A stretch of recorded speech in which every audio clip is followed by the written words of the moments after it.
Hello বন্ধুরা, আমি অনির্বাণ, তোমাদের friendly gardener and welcome back to another video. তো বন্ধুরা, আরও একবার অনির্বাণ চলে এসেছে ঠিক সকাল 11টায়, যেমনটা আসি। তো প্রতিদিনের মতো আজকেও চেষ্টা করব নতুন কিছু তোমাদের সাথে শেয়ার করতে, যাতে তোমাদের বাগান করা এক্সপিরিয়েন্সটা সহজ হয়। আজকে থাম্বনেলের টাইটেল তো দেখে নিচ্ছ কী বিষয়ে কথা হতে চলেছে, একদম ঠিক। আজকে কিন্তু আমরা কথা বলবো ছাদে সবজি চাষ। সবসময় তোমাদের বলে এসেছি, ছাদে সবজি চাষটা কিন্তু সবাই কম বেশি করে করো, কারণ সবজি চাষ না করলে আমাদের শরীরে অন্তত কিছুটা ভালো বা কিছুটা মানে কি বলবো ভেজাল ফ্রি খাবার আমরা যাতে পাই, সেই জন্যই সবসময় সবাইকে উপদেশ দিই যে অন্তত দুটো বেগুন চারা হলেও ছাদে বসাও।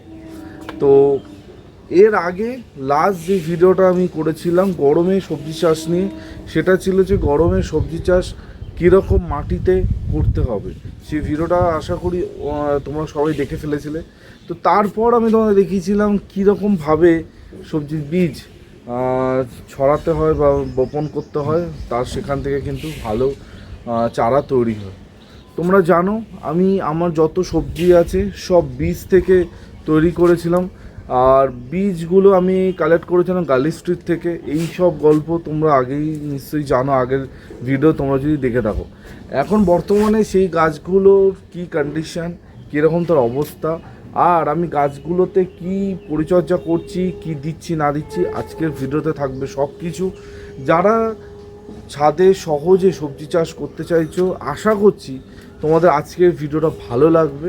কারণ প্রচুর বন্ধুরা ছাদে সবজি ফলাতে চাও, কিন্তু মানে পেরে ওঠো না বিভিন্ন কারণে গণ্ডগোল হয় তাদের। তো আজকে একদম সহজভাবে তোমাদের বলবো যে কি করলে তোমাদের সবজি খুব ভালো তৈরি হবে, আর সেখান থেকে যে আউটকামটা আসবে সেটা কিন্তু খুব ভালো হবে। তো চলো বেশি কথা না বাড়িয়ে আজকে ভিডিওটা শুরু করা যাক। প্রথমেই তোমাদের দেখা যাচ্ছে নোটে শাকগুলো কীরকম গ্রোথ নিয়েছে জাস্ট দেখো। এই গাছগুলো কিন্তু এখনও মানে 1 মাসও হয়নি, ঠিক আছে, 1 মাসও হয়নি। গাছের গ্রোথ তোমরা দেখতে পাচ্ছ কীরকম।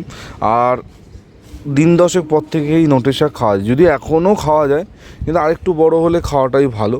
তো নোটে শাকগুলো দেখতে পাচ্ছ আমার ডাইরেক্ট বেডের মধ্যে বসানো। বেডের মাটি টোটালি অর্গানিক, তোমরা জানো এই নিয়ে আগে তো ভিডিও বানিয়েছি আমি বেডের মাটি নিয়ে। তো বেডের মাটি একদম অর্গানিক মাটি। আর সবসময় যত তোমাদের সবজি, আমি সবসময় বলেছি যে সবজিটা টোটাল অর্গানিক করবে, কোনো রকমের কেমিক্যাল কিন্তু সবজিতে যেন না থাকে, এটা সবসময় মাথা রাখবে। তো সেই রকমভাবেই বেডের মাটিটা আছে। এই বেডের মাটি বানানো বা আমার বেড কী করে বানিয়েছি তার ওপর তো অতীতে আমি ভিডিও দিয়েছি, যদি কেউ চাও তো সেই ভিডিওগুলো চেক আউট করতে পারো। তো এই নোটে শাকগুলো হয়েছে, নোটে শাকগুলো একদম বীজ ছড়িয়ে কিন্তু করা হয়েছে। এইদিকে যদি তোমাদের দেখাই, এখানে আমার একটা বেগুন গাছ আছে। এই বেগুন গাছে আপাতত একটা বেগুন ঝুলছে দেখতে পাচ্ছ। এই বেগুন গাছে কিন্তু অনেক বেগুন ছিল, সব খাওয়া হয়ে গেছে, ঠিক আছে। একটা বেগুন রেখেছি, আরও কিন্তু বেগুনে ফুল আসছে, ঠিক আছে। আর বেগুন গাছ যদি তোমরা বসাতে চাও, অবশ্যই ভালো করে জেনে নেবে যে এই বেগুনটা গরমের বেগুন বা 12 মাসে বেগুন কিনা, ঠিক আছে। আমাকে কিন্তু এই বেগুনটা শীতকালে শীতের বেগুন বলে দিয়েছিল, তখন থেকে এটা বসানো ছিল, কিচ্ছু হয়নি। কিন্তু গরম পড়ার সাথে সাথেই এই গাছে কিন্তু ফলন দেওয়া শুরু করেছে, ঠিক আছে। 12 মাসি বেগুন বা সিজনাল বেগুন না হলে কখনোই বেগুন কিন্তু বসাবে না। আমার এই বেগুন গাছে এখন ভালো ফলন হচ্ছে, মানে অলরেডি 5-6খানা বেগুন কিন্তু দিয়ে দিয়েছে, খাওয়া হয়ে গেছে, ঠিক আছে। এবার তোমরা নিশ্চয়ই জানতে চাইছো যে আমি এই গাছে কি খাবার দিয়েছি যেটা এত সুন্দর গ্রোথ হয়, নিশ্চয়ই বলবো। তার আগে দেখাবো তোমাদের আমার এই ভেন্ডি গাছটা, ঠিক আছে। এখানে একটা ভেন্ডি গাছ নেই, এখানে কিন্তু আমার বসানো আছে 3টে ভেন্ডি গাছ, এই জায়গাটা দেখতে পাচ্ছ। আর এইখানে আছে কিন্তু 2টো ভেন্ডি গাছ। প্রতিটা গাছের গ্রোথ তোমরা নিজেরা দেখো, আর দেখে আমাকে অবশ্যই জানাও যে কীরকম। আর প্রতিটা গাছে কিন্তু ভেন্ডি ধরে গেছে, দেখো এই ভেন্ডি দেখতে পাচ্ছ, দেখো এখানেও দেখো, ঠিক আছে। প্রতিটা গাছ যেটা দেখাবো সেটাতে ভেন্ডি ধরে গেছে, যেটা মানে। আর গাছের গ্রোথটা তোমরা অবশ্যই লক্ষ্য করো, ঠিক আছে। আর সবথেকে দারুণ ব্যাপার হচ্ছে এই পার্টিকুলার এই গ্রো ব্যাগের মধ্যে যেটা বসানো, বিশাল সাইজের গ্রো ব্যাগ দেখতে পাচ্ছ, এর মধ্যে যেই ভেন্ডিগুলো বসানো আছে, এটা কিন্তু একদম টোটালি সয়েললেস, এক ফোঁটা কিন্তু এর মধ্যে মাটি নেই। আমি তোমাদের আগেও বহুবার এই ব্যাপারে বলেছিলাম, এক ফোঁটা মাটি নেই, টোটালটাই শুধু কোকোপিট আর ভার্মি কম্পোস্ট, আর কিচ্ছু নেই। ঠিক আছে, 70-30 রেশিওতে কোকোপিট ভার্মি কম্পোস্ট মিশিয়ে এই বীজগুলো ফেলা হয়েছে। তারপর গাছের চেহারা তোমরা দেখতে পাচ্ছ কীরকম, মাটিতেই শুধু ভালো গাছ হয়। এই ধ্যান ধারণাটা আমি অনেক আগেই তোমাদের বলেছিলাম যে এই ধ্যান ধারণাটা পাল্টাতে হবে, কারণ মাটি ছাড়াও যে বাগান করা যায় এটা এর আগে বহু ভিডিও দিয়েছি। আর দেখো মাটি ছাড়া সবজি চাষ করেও কিন্তু আমি দেখিয়ে দিয়েছি, এর আগেও আমি সবজি চাষ করেছি মাটি ছাড়া। তো এত সুন্দর গ্রোথ, এত ভালো গ্রোথ, আমি কি খাবার দিচ্ছি বা কী করছি নিশ্চয়ই তোমাদের জানার ইচ্ছা হচ্ছে।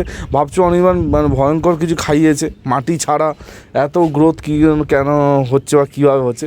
প্রথম কথা হচ্ছে এই যে গাছের পেছনে আমি যে খাবারগুলো ব্যবহার করেছি সেইগুলোর 95% ফ্রি খাবার। না হ্যাঁ, 95%। কী খাবার দিচ্ছি না, পাতি হচ্ছে সবজি পচা জল, সবজি পচা জলে টোটাল আমার কিন্তু কাজকর্ম হচ্ছে। ঠিক আছে, আমি মানে একবার বাদাম খোলের জল খাইয়েছি, বাকি 2 থেকে 3 বার শুধুমাত্র সবজি পচা জল। সবজি পচা জল কতটা ভালো, যতক্ষণ না তোমরা ব্যবহার করছো ততক্ষণ কিন্তু বুঝতে পারবে না। ঠিক আছে, আমি সব সময় সবাইকে বলছি বাড়িতে একটা সবজি পচা জল করার একটা জায়গা তৈরি করো, ডেফিনেটলি তোমাদের কিন্তু লাভ হবে। এই সবজি পচা জল কী করে বানায় এর ওপর একটা বিস্তারিত বড় ভিডিও আমার চ্যানেলে দেওয়া আছে, চেষ্টা করো ভিডিও লিঙ্কটা ওপর আই বাটনে দিয়ে দিতে। তো তোমরা অবশ্যই চেক আউট করো। এই পুরো যত সবজি চাষ হচ্ছে সব কিন্তু সবজি পচা জলেতেই হচ্ছে। ঠিক আছে, তো এইখানে দেখো আরও বেশ কিছু ভেন্ডি গাছ বসানো হয়েছে, যদিও এটা আমি বসাইনি, লাস্টে কয়েকটা দানা ছিল ফেলেছি, এখান থেকে হয়ে গেছে। অনেক চারা বন্ধুদের দিয়ে দিয়েছি ভেন্ডির, এই কয়েকটা আর তোলা হয়নি, কাউকে দেওয়া হয়নি, এখানে এরমভাবে বেড়েছে, এর মধ্যেই এই দেখো ছোট্ট গাছে ভেন্ডি চলে এসেছে। এইখানে যদি তোমাদের দেখায়, এখানে আমার লাল শাকগুলো দেখো, লাল শাকগুলো কীরকম সুন্দর আকার, সুন্দর সাইজ, এর মধ্যে হয়েছে টোটালি কিন্তু অর্গানিকের কামাল। সবসময় যেটা বলি, সবজি সবসময় অর্গানিক করবে, কোনো চিন্তা করতে হবে না, গাছ যেন দুর্দান্ত হবে। ঠিক আছে, আর সবজি পচা জল দিলেই তোমাদের গাছ দেখবে তত্তরিয়ে বাড়বে, কোনো রকমের ঝামেলা কিচ্ছু করতে হবে না। আর যেটা করতে হবে অবশ্যই পেস্টিসাইড, কারণ এই গাছে কিন্তু পোকা ভালো মতোই পড়ে। যদিও নোটে শাক, লাল শাকে খুব একটা পোকার উৎপাদ হয় না, কিন্তু ভেন্ডি চাষ যদি করো ভেন্ডি গাছে কিন্তু পোকা হবে। তো অর্গানিক অনেক রকমের পেস্টিসাইড আছে, তো সেই অর্গানিক পেস্টিসাইড বা নিম অয়েল তোমরা কিন্তু ব্যবহার করতে পারো। ঠিক আছে, আর কিচ্ছু করিনি, এতেই আমার গাছ এরকম চেহারা নিয়েছে, এরকম দারুণ লাগছে দেখতে। ঠিক আছে, আশা করছি এর থেকে খুব ভালো ফলন পাবো, যখন পাবো ডেফিনেটলি সেগুলো শেয়ার করব তোমাদের সাথে। ঠিক আছে, আর তোমরাও অবশ্যই সবজি চাষ করো যেমনটা বললাম, আর পাতি সবজি পচা জল দাও, আর কিচ্ছু দিতে হবে না, শুধু সবজি পচা জলের কামাল, আর কিচ্ছু লাগবে না। তোমাদের ছাদেও কিন্তু এরকম সুন্দর সবজি কিন্তু হবে। ঠিক আছে, আশা করছি তোমরা বুঝতে পেরেছো। যদি কোথাও বুঝতে অসুবিধা হয় অবশ্যই কমেন্ট করো, আমি সবার উত্তর দিয়ে দেবো। তো বন্ধুরা, এই ছিল আজকে টোটাল ভিডিও। আই হোপ ভিডিওটা তোমাদের ভালো লেগেছে। ভিডিওটা ভালো লাগলে কি করতে হয় সেটা তো আশা করছি তোমরা জানো, নতুন করে কিছু বলার নেই। আর হ্যাঁ, যদি আজকে ভিডিও সংক্রান্ত কোনো জায়গায় তোমাদের বুঝতে অসুবিধা হয়, কোনো জায়গায় বুঝতে পারো নি এমন মনে হচ্ছে, নির্দ্বিধায় আমাকে কমেন্ট করো, ডেফিনেটলি সেই কমেন্টের উত্তর আমি কিন্তু তোমাদের দিয়ে দেবো। সবজি চাষ করা রকেট চালানো না, খুব সহজ। যে কেউ 8 থেকে 80, যে কেউ 8 কেন তার নিচেও যদি কেউ থাকে সেও কিন্তু সবজি খুব সহজে তৈরি করতে পারে। মানে এত সহজে সবজিগুলো তৈরি হয়। আর স্পেশালি যেই সবজি আমি করেছি এগুলো মানে সব থেকে ইজি। ঠিক আছে, সব থেকে ইজি। তো নিঃসন্দেহে মানে কোনো ভাবনা রেখো না যে করতে পারবে কি করতে পারবে না। আর যেই খাবারগুলোর কথা আমি বললাম, ঠিক আছে, অধিকাংশ খাবারটাই বিনামূল্যে তুমি তোমার বাড়িতে তৈরি করতে পারবে। মানে সিংহভাগ খাবার তুমি তোমার বাড়িতে ফেলে দেওয়া আনাজ থেকে কিন্তু তৈরি করতে পারবে। ঠিক আছে, আর কীরকম ফলন হয়েছে তোমরা নিজেরা দেখছো, আর কীরকম গ্রোথ আসছে গাছে সেটা বুঝতে পারছো, ঠিক আছে? তো সবজি সবাইকে আরও একবার বলবো, অবশ্যই সবজি চাষ করো, মানে কিছু সবজি চাষ করো। আমি বলবো না পুরো ছাদ না সবজিতে ঢেকে দাও, ঠিক আছে?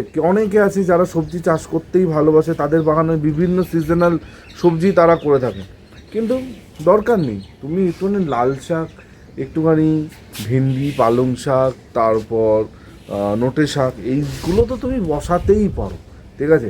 শশা আছে, ঠিক আছে, উচ্ছে আছে, এগুলো তো করতেই পারো, এত সহজ জিনিস, ঠিক আছে?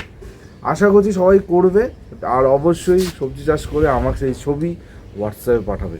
আর যারা চাইছো আমার সাথে কথা বলতে, স্ক্রিনে দেখো হোয়াটসঅ্যাপ নাম্বার আছে, এই একমাত্রই নাম্বার আর হচ্ছে অনির্বাণের নাম্বার, আর কিন্তু কোনো নাম্বার অনির্বাণের না, ঠিক আছে? এইটাই শুধুমাত্র অনির্বাণের নাম্বার, এটাই হোয়াটসঅ্যাপ নাম্বার। যদি আমার সাথে কথা বলতে হয় তাহলে সকাল 10টা থেকে রাত 8টা অবধি আমার ফোন অন থাকে, ডেফিনেটলি এই নাম্বারে যোগাযোগ করো, নিশ্চয়ই তোমাদের সাথে ফোনে কথা বলবো। আর হোয়াটসঅ্যাপ করতে চাইলে যখন খুশি হোয়াটসঅ্যাপ করে রাখো, আমি নিশ্চয়ই তার রিপ্লাই করে দেবো। তো এই বলে আজকে ভিডিওটা এখানে এন্ড করছি। কালকে ঠিক সকাল 11টা অনির্বাণ আবার চলে আসবে নতুন ভিডিওর সাথে। টিল দেন সবাই ভালো থেকো আর সহজে দেবো, ততক্ষণের জন্য বাই বাই।